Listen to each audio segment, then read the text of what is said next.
Baik, selamat berjumpa kembali dengan saya Toto Sugiarto. Kali ini kita akan membincangkan tentang pupuk ya. Jadi untuk petani pupuk itu kan memegang peranan penting gitu, dalam menghasilkan produksi pertanian yang baik gitu. Dan pemerintah sudah mengupayakan agar petani mendapatkan pupuk dengan harga yang terjangkau ya. Ya caranya ya dengan subsidi gitu ya. Jadi petani itu mendapatkan subsidi untuk pupuk yang mereka perlukan untuk sawahnya atau tanaman-tanaman hortikulturanya gitu ya. Nah,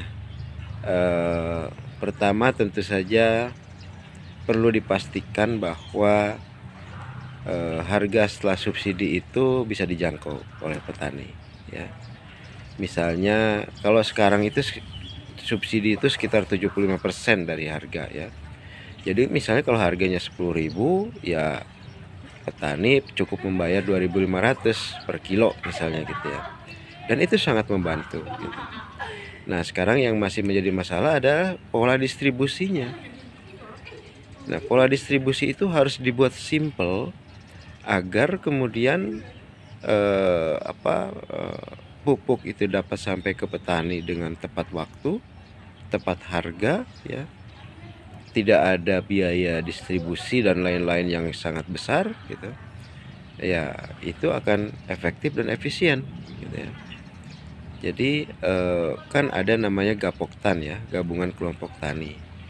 Nah, yang simple adalah seperti kebijakan terbaru sebenarnya, yaitu memastikan bahwa pupuk dari pabrik itu langsung diterima oleh Gapoktan dan kemudian didistribusikan langsung kepada petani, tidak melalui birokrasi yang panjang-panjang selama ini ya, melalui provinsi, melalui kabupaten kota, yang akhirnya ke petani lebih lama datangnya dan kemudian lebih mahal karena ada biaya distribusi, biaya rantai distribusi yang panjang gitu ya.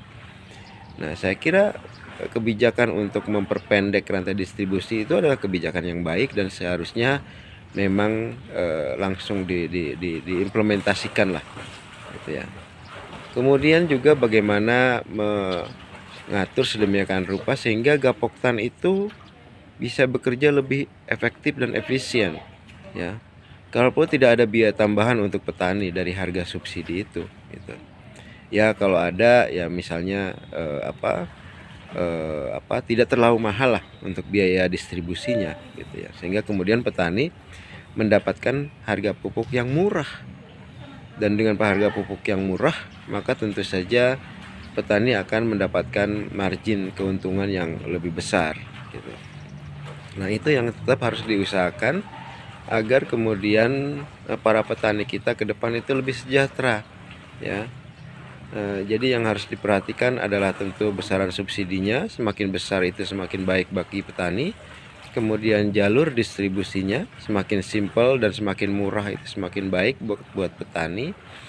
Dan kemudian jangan lupa bahwa pada saat mereka tanam itu harga hasil tanamnya itu harus dalam kondisi yang baik ya, jangan anjlok gitu. Yang menyedihkan kan adalah ketika musim panen kemudian misalnya harga beras itu anjlok, dan itu tentu saja sangat merugikan petani ya.